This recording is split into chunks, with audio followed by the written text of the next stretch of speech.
Welcome to the Page by Page Book Club. I'm your host, Paige in Print, and I bring you weekly book club meetings wherever you get your podcasts. Y'all, I am so excited about today's episode because it is highly requested by you all. So I'm very excited to dive into it today. I'm giving you all my social media tips, tricks, content creator things, everything you could ever dream of knowing. Hopefully, I'm going to unpack with you all today. This will likely be a part one. I want to start off by saying I'm by no means a large creator, but I feel as though the systems I have in place work well for me, and they have helped me grow organically and quickly. And so I'm hoping that the information I can give you today is beneficial and meaningful. We're going to talk about starting accounts. We're going to talk about kind of restarting or redoing an account, because that's something I did on Instagram, kind of like doing a relaunch, if you will. We'll talk about ARCs. We'll talk about PR. We'll talk about author services. Like, we're going to talk about it all. And we only have so much time. So I asked you all on my Bookstagram stories what you all wanted to see from this episode, and I got lots of feedback as well, so I've tried to incorporate that as best as possible. But a little bit of history about my online presence to get us started. I started my Bookstagram in March of 2024. I created the account. I started posting so actually in the beginning, I posted 3 times a day, every day, like I do now, but they were edits. They were edits of books that I loved. It was very fun. I did this briefly until I started incorporating reels. And most of my reels were like lip sync, trending audio, that kind of thing. So that was kind of my thing. And then when I moved over to reels instead of edits, I was posting once a day, every day, probably until July of 2024, I would say. And then in July of 2024, I decided to start posting on TikTok. And so I created a TikTok account and started posting for about a month until I was like, okay, we're going to turn up the heat. And I started posting 3 times a day, every day in mid-August of 2024 on TikTok. And when I started posting on TikTok, I absolutely, completely, and utterly fell off on Instagram. Because I was like, I don't know how to manage this. I felt like Instagram only lip syncs performed well, but I was mainly doing talking videos on Book Talk, and so they didn't translate at the time. And so that's kind of how this all started. My very first talking video was mid-July. It was about Heathen and Honeysuckle by Sarah A. Bailey. Nobody's surprised. Literally nobody's surprised that was my first talking video. And it's funny because I remember my sister saying to me, like, you need to talk on your videos. Like, you need to talk. People need to see your personality. You're a public speaker. I grew up public speaking. I love speaking. Like, there's one of my favorite things to do ever is public speak. Like, that is not a joke. I love public speaking. So if there are any speaking engagements that anyone would like for me to do, let me know, because I love it. But I digress. I started doing talking videos and I got more and more comfortable over time until December of 2024. 2 things started happening. 1, talks of the TikTok ban became more prevalent. And 2, I started a series called the Page in Print Awards, where I awarded my favorite books of 2024 in a 15-day series, and each day had 6 videos each. Yes, it was the heaviest lift of content I have ever done. I can talk about that in another episode because there were a lot of lessons learned, there were a lot of good things, and there were a lot of bad things that came out of that. So, continuing on my villain origin story, I was posting, at the time, I can tell you exactly, I had grown on TikTok. I had one like decent performing video that gained me a lot of followers, but up until this point, my growth had been pretty organic, like just drops in the bucket, if you will, in the sense where it's like a few followers here, a few followers there, every video, every day, just consistently showing up 3 times a day. I will say to this day, I have only not posted 3 times a day. Like, I've only missed 1 day of posting 3 times a day once on TikTok last year. And that day I only posted 2 videos. So you see, like, I have been like very, very consistent, and I think that has been key. Okay. December 15th, 2024, I had 1,443 followers on Instagram, and 5,983 followers on TikTok. Not that follower counts necessarily matter, but I'm just kind of like showing you all from a growth perspective. So that was the start of the Page and Print Awards. That was the first day of the Page and Print Awards. I was posting 6 times a day, every day for 15 days through December 31st. And December 31st was a huge reset for me because I was like, okay, there is a chance that TikTok might be banned and I have to diversify my platforms. This is also where the origin story of this podcast came, where it's like, I can't be reliant on one platform. And so I was like, I'm going to treat Instagram the exact same way I treat TikTok. I'm going to post the same content. In the beginning, I was trying to make different content for both platforms. I have since moved away from that. I'm posting the exact same thing both places. So then in January of 2025, January of this year, I started posting every single day. On January 13th, 2025, I had 1,802 followers on Instagram and 7,135 followers on TikTok. So yes, that was where I was at. And then today, as of recording in early May of 2025, I have 7,743 followers on Instagram and 12,925 followers on TikTok. So I tell you all this just to get an idea of growth. And it's very much so drop in a bucket where it's every video. You're looking to get anywhere from like 5 to 10 followers every video. And then there's going to be those random videos that pop off and it might be 100, it might be 1,000. But that's kind of been my growth over time. Now, I want to talk about how I did this, how I got there, how I'm posting 3 times a day, every day on multiple platforms, how I'm doing all of this. And again, I just want to reiterate, like, I do understand, like, in the grand scheme, I am not a large creator by any means, but like, I'm living my own dream. Like, this is such a cool job to have and get to do. And so I just like any amount, like 7,700 individual people, like real life people, those are people, and 12,900 people. Like, that's crazy. So then you think about, 50,000, 100,000, 500,000. Like, those are people. Like, it's crazy to think about. Let's talk about just starting Bookish accounts in general. I would say there are a few different types of accounts, and whatever aligns with you best, I say you do. There are people who yap like me. There are people who do like more aesthetic type videos. There are people who do more lip sync type videos to like songs or viral sounds or those kind of things. People who do edits and just still posts. Like, literally, the world is your oyster. Whatever you're good at, do it. You can always pivot. You can always change your mind. Like I said, I only did lip sync content like up until July of last year. So you can change at any time. I would say one of the best assets you can possibly have is a willingness to pivot. If something's not working, change it. Not even if something's not working, I would say if you're unhappy, change it. I don't think if it's not working, change it. Like, give it some time first. We're going to talk about that in a little bit, about the algorithm and all of that good stuff. So hold tight. But I would decide the type of content you want to start with and then decide on a goal, because there are so many things that you can get out of content creation, and the goal doesn't always have to be a content creator. Like, you know what I'm saying? It's a little less black and white than I'm about to make it out to be. But do you want to form a community? Do you want to just talk about books with people who also love the same books that you do? Like, what is it that you want out of this? And maybe it is, I want to grow and be a bookish content creator. And I think that's okay. I do encourage people, like, for me, I want to grow and be a bookish content creator. I also want to form a meaningful community. I also want to talk to people about books that I love. So, like, you can hold all those things at once, but the truth of the matter is, aside from a like just viral moment, which are few and far between, truly, the choice to be like a full-time creator, for example, is like, it's a commitment. It's a commitment to growth and a commitment to the work. And that's kind of where I am at personally, which is why I say that. But I just never want to give the people the impression, and I don't think that I do, especially with my vlogs, but that it is easy.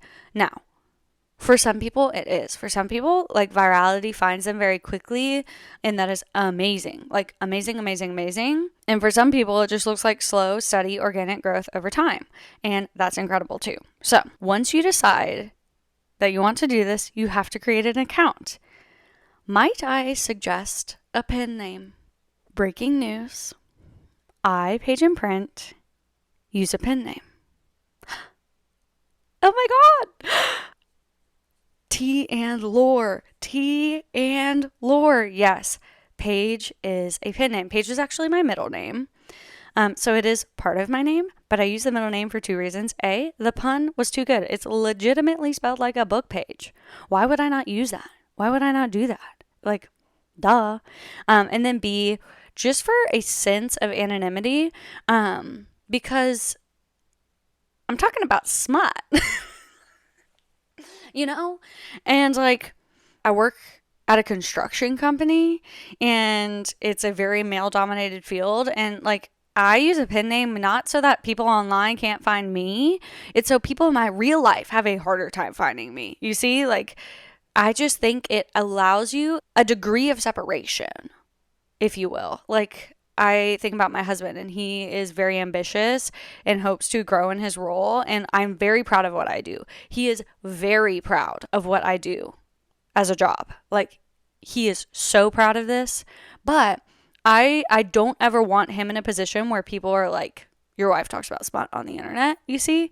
And so, or even like, it's not even that. It's just like your wife's an influencer. Like it allows him, I don't know.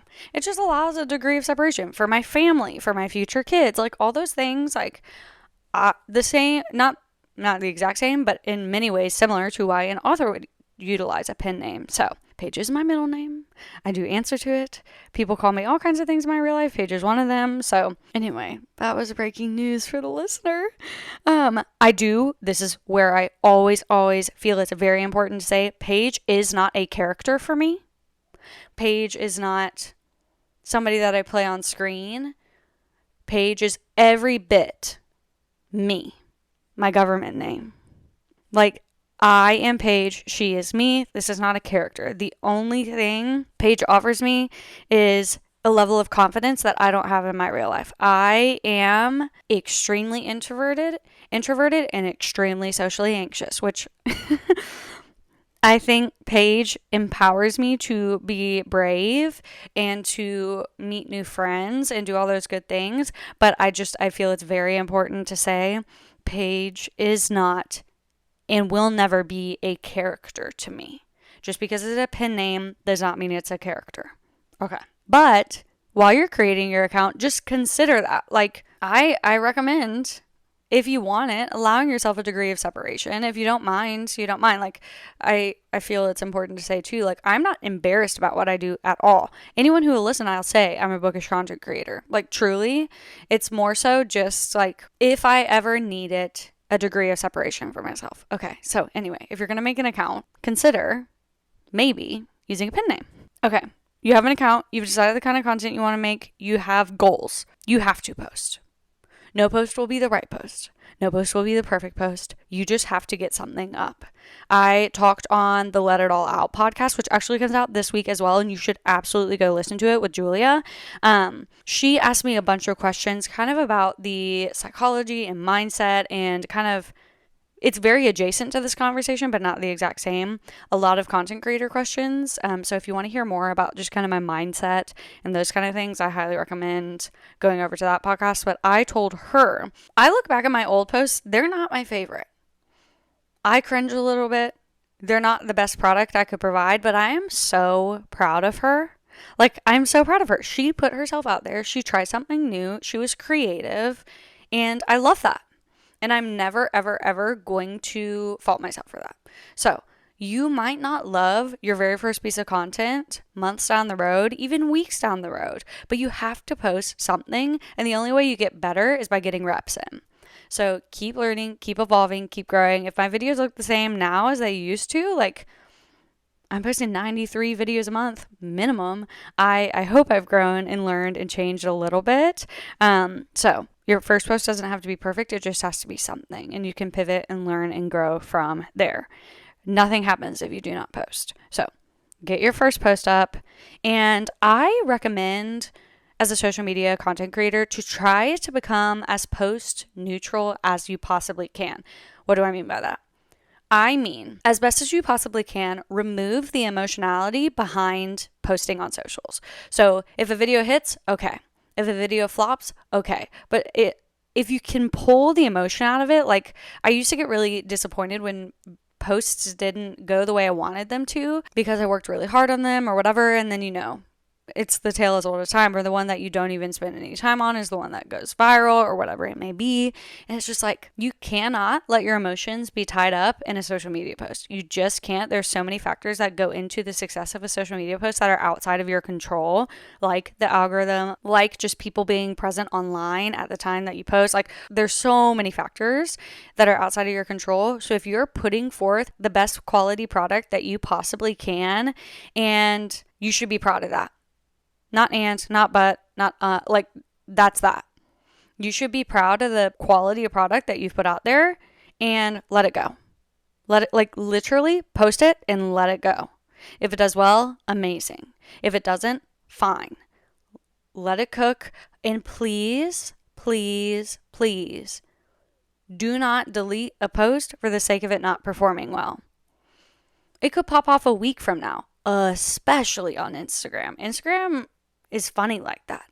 Like, it might not hit that first day, but 5 days later, it's popping off. So do not delete that. The only time that I'm like, okay, maybe is on TikTok usually, where you're way below your average view count.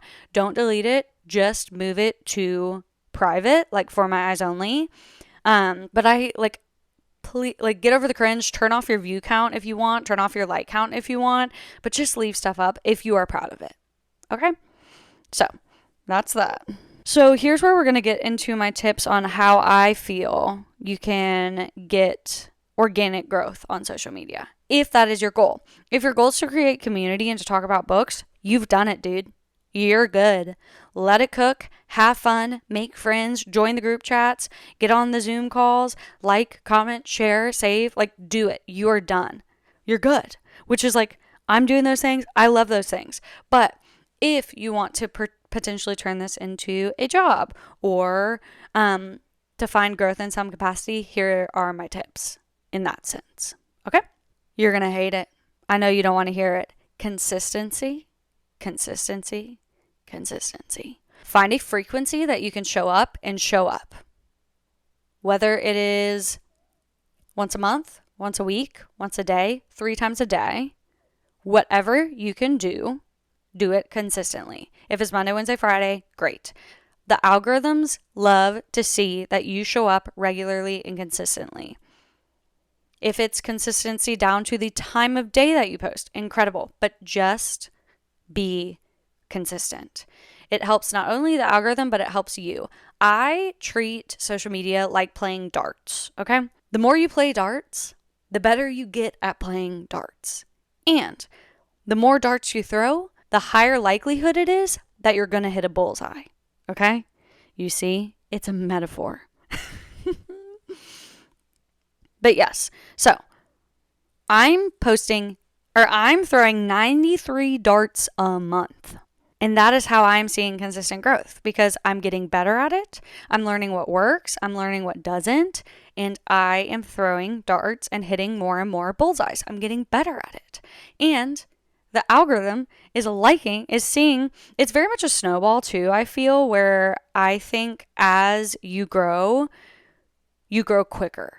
So I've kind of found that as well. But that's certainly something to think about. I also, too, go into your insights, whether it's TikTok, Instagram, YouTube, podcast, wherever, and see what content is performing well consistently. What was your best video of the month? Do it again. Remix it. One of the questions that I got for today's episode was, how do I come up with so much content? I am not afraid to say what I've already said over and over and over again 100 different times. Because I've only read 300 books. Only. I know that's a lot of books, but I'm posting 93 videos a month. So 3 months I could get through all those books. And it's keep posting. Say the same thing 100 different ways. So you like Chestnut Springs, here are recommendations. So you like Reckless, here's recommendations. So you like Heartless, here's recommendations. Powerless, Reckless, Hopeless.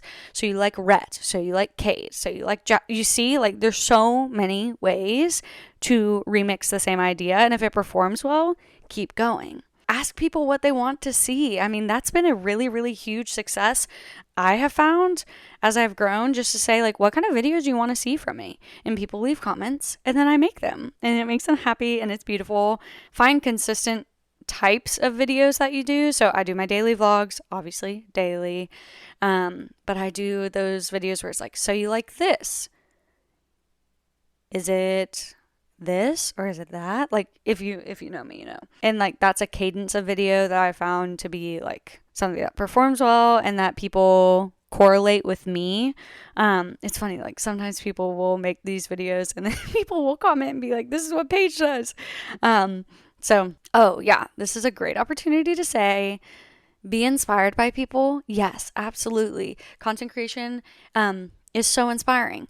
Allow yourself to be inspired. But if you're inspired by someone, I am quite literally begging you to tag them. Even if, like, I do this often where I had the idea, I filmed it. Someone had a similar idea and posted it before me. I didn't see their idea, it didn't necessarily inspire my video. I'm going to tag them anyway. I just think it's courtesy. I think it's a kind thing to do. I think it's the right thing to do. So I recommend, if you are using an idea that's similar to someone who has done it before you, to just give them a tag and be like, so-and-so did this earlier this week and I absolutely loved it. You should check them out. There is room for everyone here. Every single one of us. And we can all use the same books, the same camera, the same microphone, the same lighting, but nobody's you, nobody's me, and the most unique thing that we have to offer is ourselves. That's for any niche for that matter. The unique thing that you have to offer is you. So as best as you can, be authentic, be kind, be yourself. The only unique thing you have to offer is you. That's why I never gatekeep. Because I'm like, yes, I'll tell you how I shot my videos. I'll tell you what microphone I'm using, the makeup I'm wearing. I'll tell you the light I'm using, the platforms I edit with, how I play I'll tell you everything. Because at the end of the day, and I don't mean this in a like cocky way, I mean this in a like beautiful uniqueness of each individual ways. Like, nobody's me. In the same way that nobody's you. And so there's room for all of us. I want a world where there's endless, incredible bookish content. Like, yes. So I will never gatekeep because I want people to have the opportunity to succeed.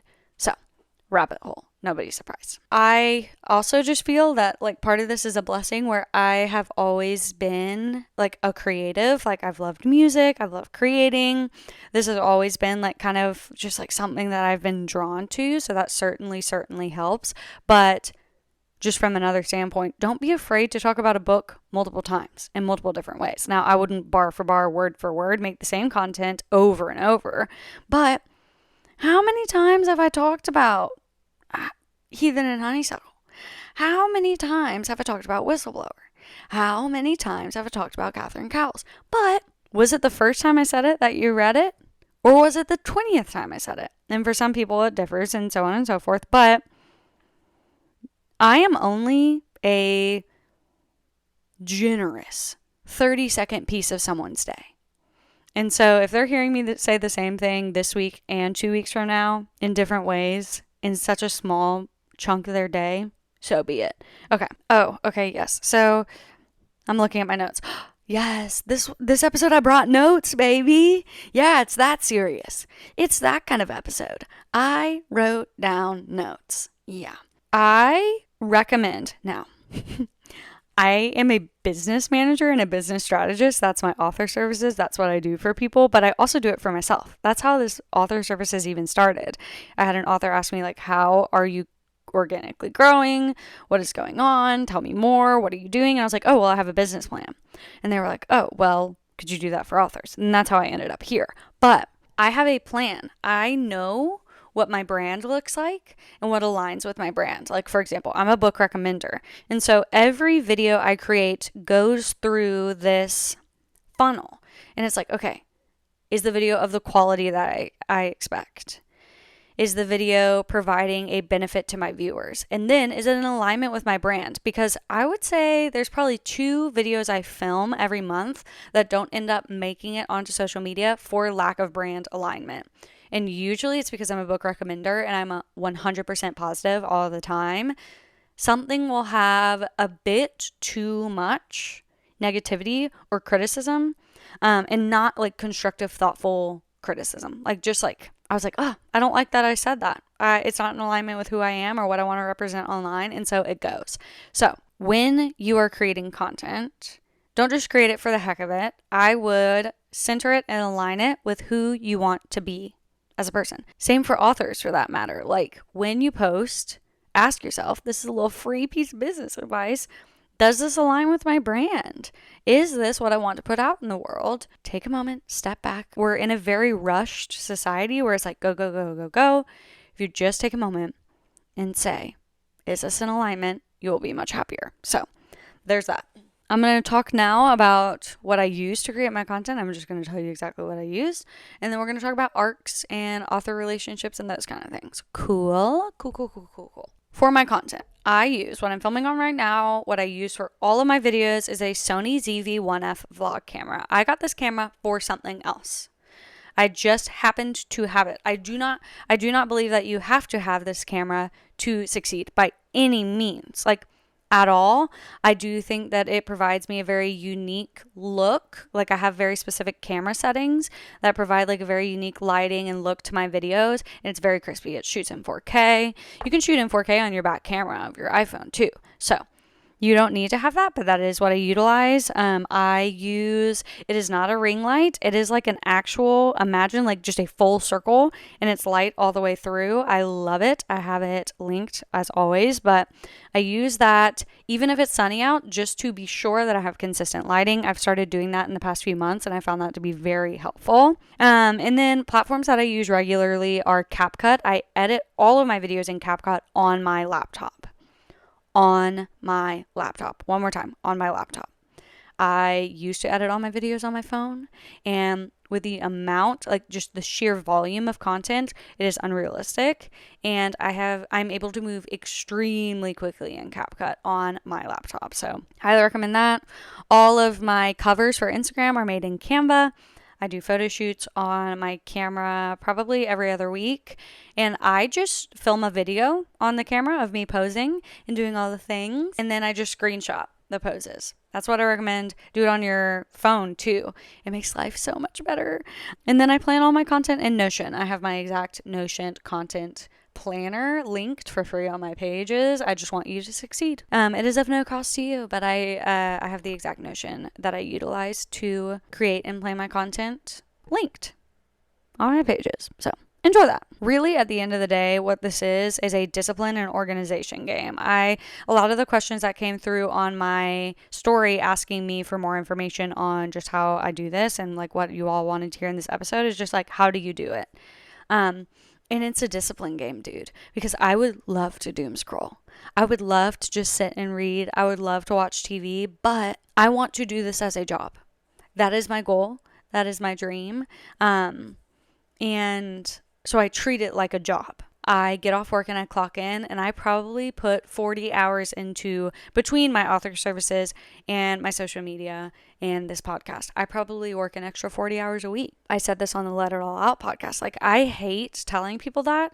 And I used to not tell people that because it's just like, people will be like, all of that for that many followers. And it's like, yeah, that's a lot of people.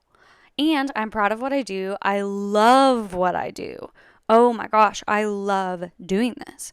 So yes, I will do it for 40 hours a week to maybe one day have that be my job. Like, what a gift and a blessing. No one's forcing me to do this 40 hours a week, but it does require discipline to clock out from a 40-hour a week 9 to 5 and clock into another 40 hours. Like, it just does. And it doesn't have to be that extreme. Like, you could just post once a day and maybe commit 10 hours a week, or just whatever time you have to commit. Align it with your consistency, align it with your output and your capabilities, and then show up. But whatever you have to give it. I have to force myself to get off of my phone. I have to force myself to not do like some of the fun things. Now, I don't sacrifice my social life. I don't sacrifice my relationship with my husband. I don't sacrifice sleep, but I'm not watching TV. I'm not even reading as much as I used to. So that's the discipline of it all, where it's just like I get home and it's like I have to do this.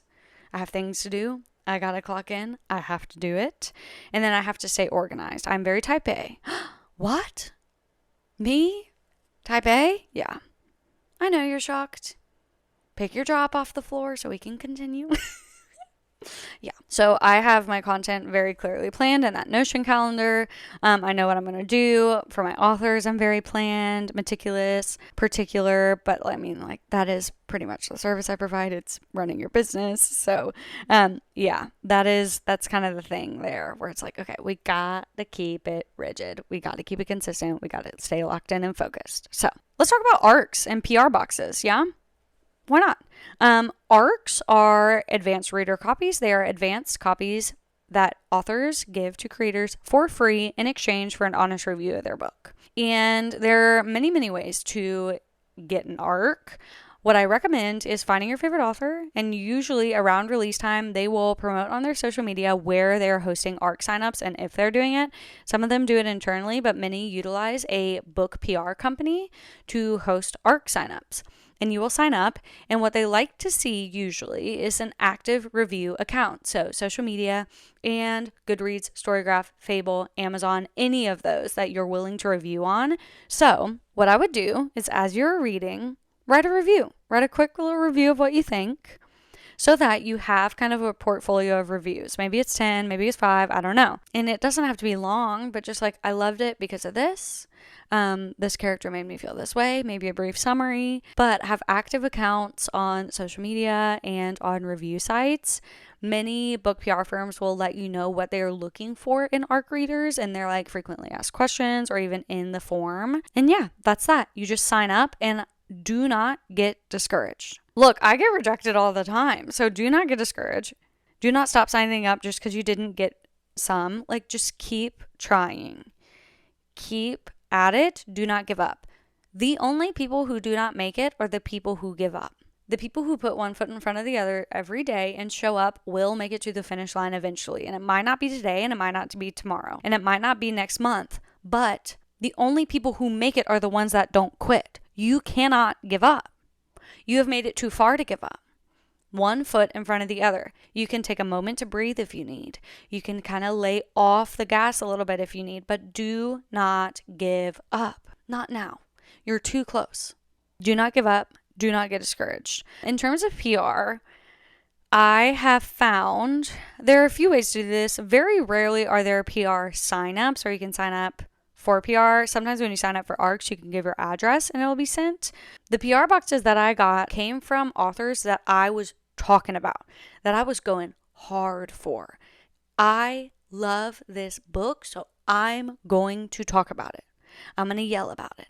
I'm going to make the best quality content I possibly can. I think many authors will honor your support and appreciate that and give back for that. Because look, at the end of the day, anybody's video about any book could go viral at any time. And so yes, maybe someone with a larger following has a higher opportunity for a view count, but if you're making great content, if you're showing up consistently, if you're going hard for authors, you have just as much of a chance of going viral as anybody else.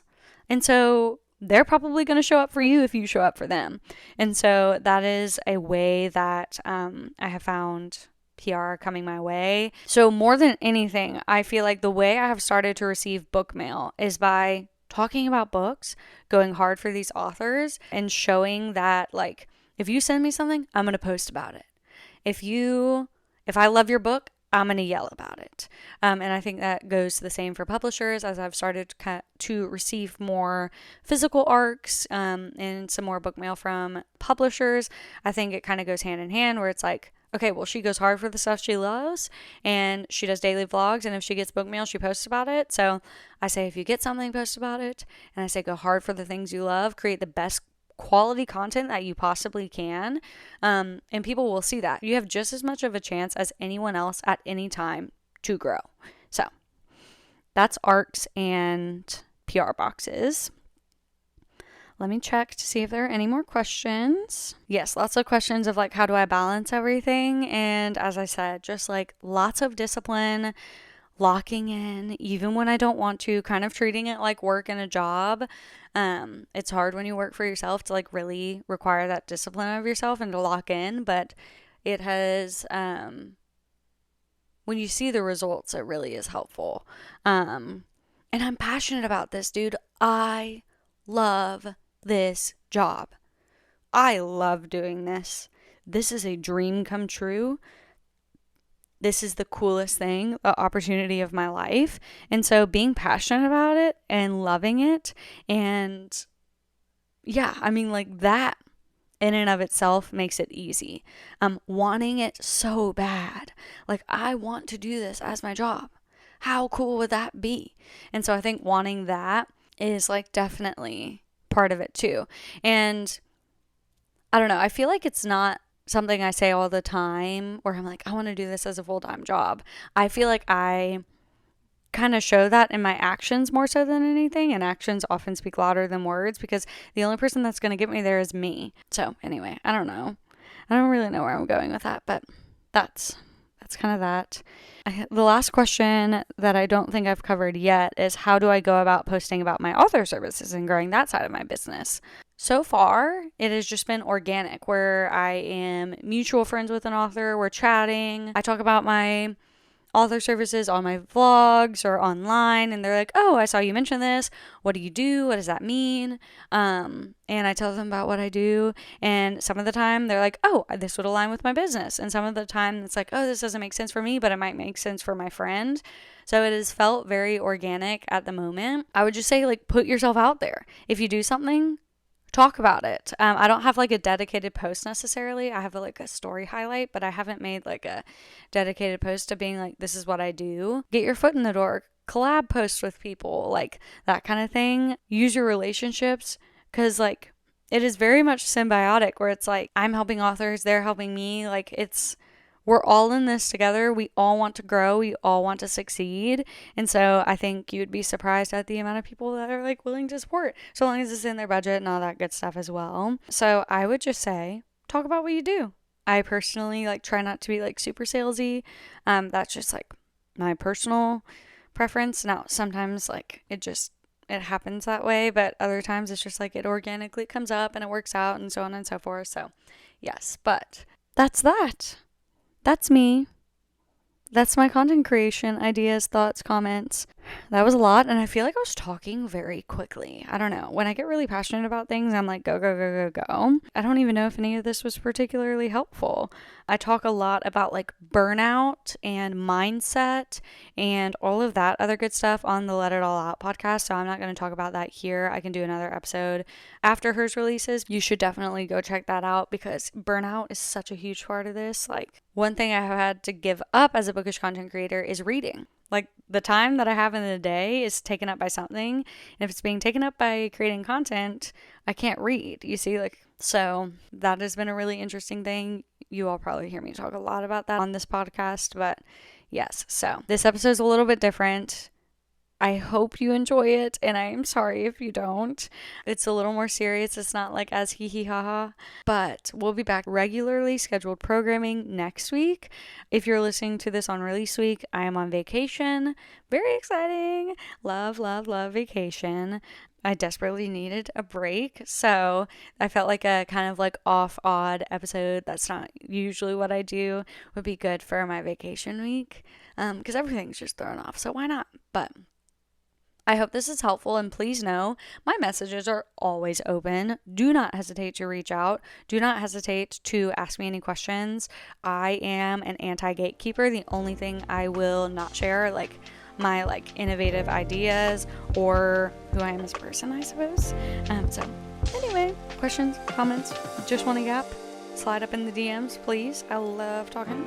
I'm a chronic voice noter. Nobody's surprised. The girl who has a podcast is a chronic voice noter. So, beware. But I adore each of you. Thank you for even having any interest in hearing me talk about this. I don't even know if this is helpful, but maybe it is. Show up. Be yourself. do what makes you happy, and that'll do it, I think. Thank you as always for spending your time with me. I'll see you in the next one.